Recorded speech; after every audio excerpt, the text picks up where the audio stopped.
Pemirsa, Sandiaga Uno dan Ganjar Pranowo terus mendapatkan dukungan dari relawan di sejumlah daerah untuk bisa maju dalam Pilpres 2024. Dukungan terhadap Gubernur Jawa Tengah Ganjar Pranowo datang dari Sulawesi Selatan, sementara dukungan terhadap Sandiaga Uno datang dari Cilegon, Banten. Yes, Ganjar! Yes! Ganjar Pranowo! Deklarasi ratusan masyarakat yang tergabung dalam desa untuk Ganjar berlangsung di hutan wisata Pinus Malino, Kabupaten Goa, Sulawesi Selatan. Salah satu alasan relawan mendukung Ganjar karena terbukti sudah mengentaskan segala permasalahan banyak desa di Jawa Tengah.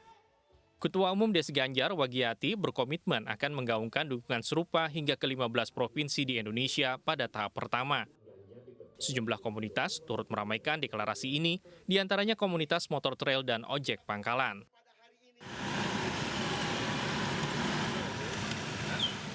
Relawan teman Sandi menggandeng para ojek online untuk mendeklarasikan dukungan kepada Menparekraf Sandiaga Uno. Saat konvoi bersama, mereka membagikan ratusan paket sembako kepada warga kurang mampu. Ketua Umum Teman Sandi, Nurlina Nuha, mengatakan para relawan sebelumnya juga bergotong royong membersihkan lingkungan di Kampung Palas, Bendungan, Cilegon. Kegiatan diakhiri dengan pembagian kaos serta stiker di kawasan Ciwaduk, Cilegon. Salaman? Jempol. Silaturahmi beberapa waktu lalu dilakukan oleh Gubernur DKI Jakarta Anies Baswedan. Anies bersilaturahmi dengan keluarga besar klub asal Jakarta, Persija Jakarta. Gubernur DKI Jakarta Anies Baswedan menghadiri acara silaturahmi dengan keluarga besar klub sepak bola kebanggaan Ibu Kota Jakarta, Persija Jakarta di Jakarta International Stadium. Anies bersama ratusan Jakmania menonton pertandingan eksebisi legenda Persija All Star. Tidak hanya itu, perwakilan Persija juga mempersembahkan kue karena acara bertepatan dengan hari ulang tahun Anies Baswedan. Gubernur Anies Baswedan menyampaikan telah menunaikan janjinya saat kampanye untuk membangun stadion bagi Persija Jakarta. Anies berharap Jakarta International Stadium dapat digunakan untuk berbagai macam kegiatan multi-event, tidak hanya untuk olahraga saja.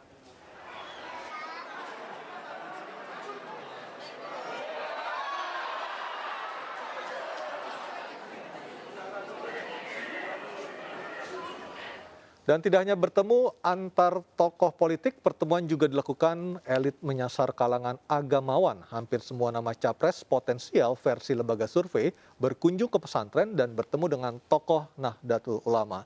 Dan di studio kami sudah bergabung bersama kami Saiful Dasuki, Ketua Pimpinan Pusat GP Ansor, sementara melalui Zoom ada Mas Wawan Masudi, Dekan Visipol Universitas Gadjah Mada. Selamat malam, Pak Saiful.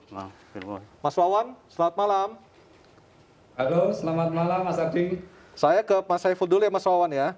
Mas Saiful, GP Ansor sebagai salah satu badan otonom di bawah NU, sejauh ini apakah sudah ada tarik-menarik ataupun diminta untuk mendukung calon-calon presiden potensial versi survei politik?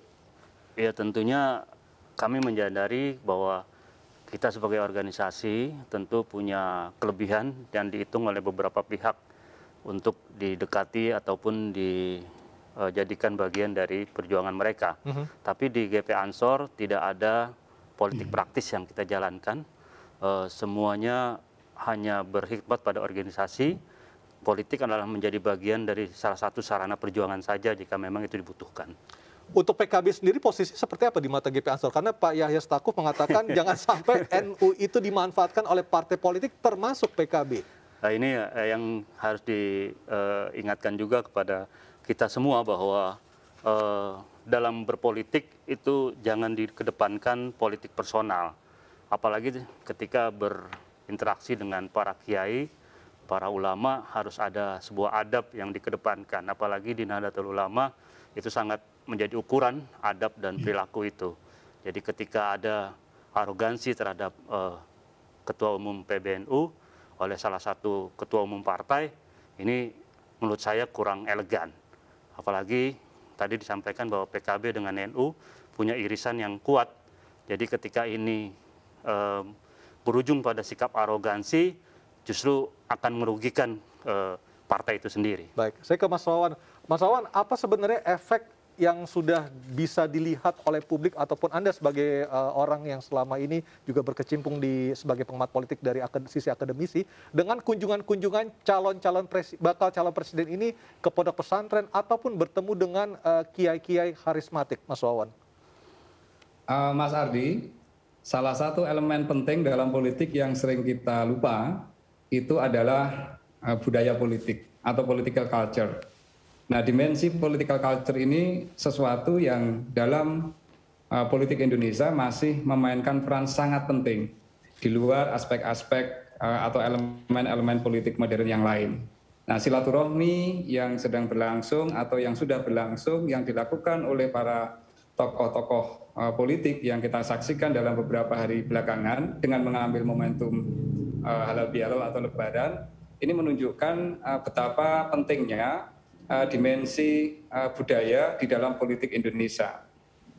Yang dilakukan oleh sejumlah tokoh tersebut ketika melakukan silaturahmi sebenarnya bukan sekedar untuk bertemu dengan seseorang, tetapi menunjukkan adanya semacam political respect atau respect politik yang coba dibangun oleh seseorang kepada yang lain. Misalkan pertemuan antara Pak Prabowo dengan Pak Presiden Jokowi di Istana Yogyakarta, itu menunjukkan bahwa Pak Prabowo mencoba untuk membangun sebuah respek politik kepada beliau, termasuk ketika beliau misalkan berkunjung ke pesantren. Tokoh-tokoh yang lain saya kira juga ada dimensi itu.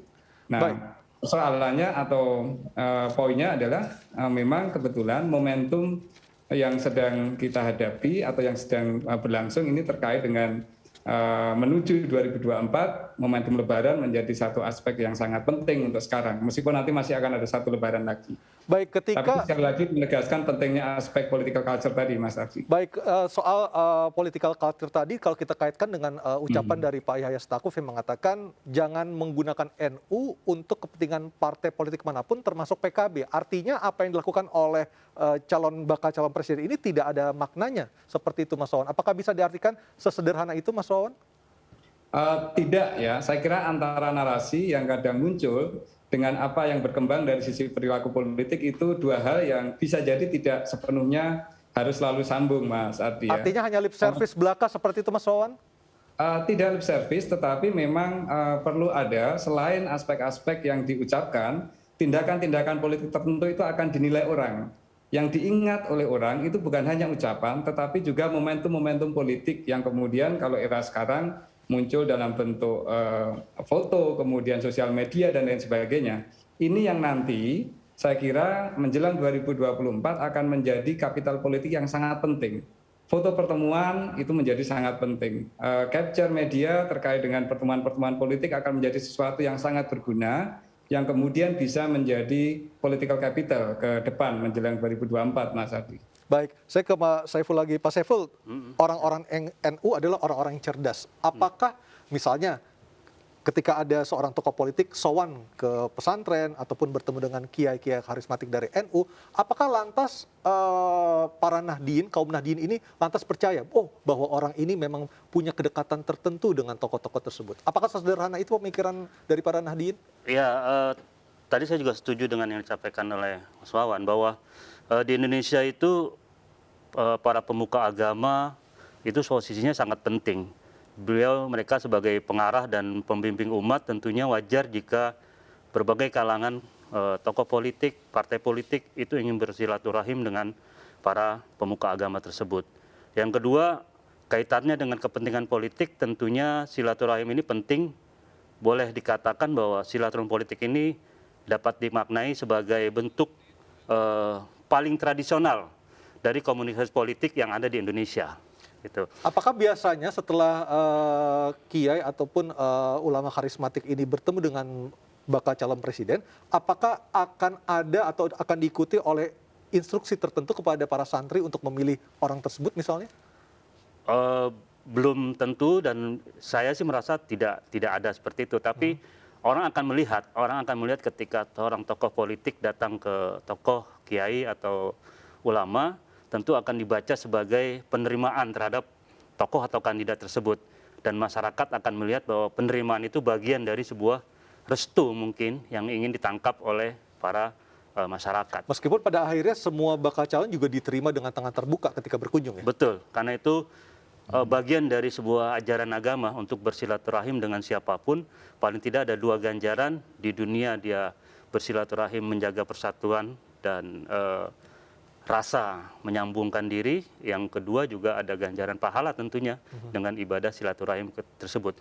Nah, yang cukup aneh kali ini adalah ketika hampir semua tokoh, hampir semua ketua umum partai politik mendekatkan diri pada tokoh-tokoh agama, tokoh-tokoh keagamaan seperti Muhammadiyah dan NU sebagai bagian dari sebuah silaturahim politik, justru ada ketua umum partai tertentu yang justru membuka front dengan ketua umum ormas keagamaan gitu. Nah, ini kan menjadi sebuah titik balik yang akan dilihat oleh warga. Yang notabene partai tersebut juga dekat dengan NU ya?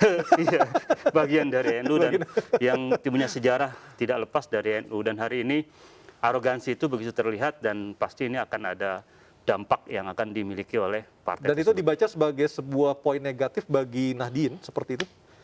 Betul, karena bagaimanapun penempatan kami terhadap tokoh, kiai, ulama, apalagi sebagai seorang ketua umum, Rois Am, itu bagian yang harus kita jaga martabatnya. Jadi ketika itu ada arogansi, itu nilai-nilai politik personal lebih muncul di sana ketimbang adab ketika berhadapan dengan kiai ataupun ulama.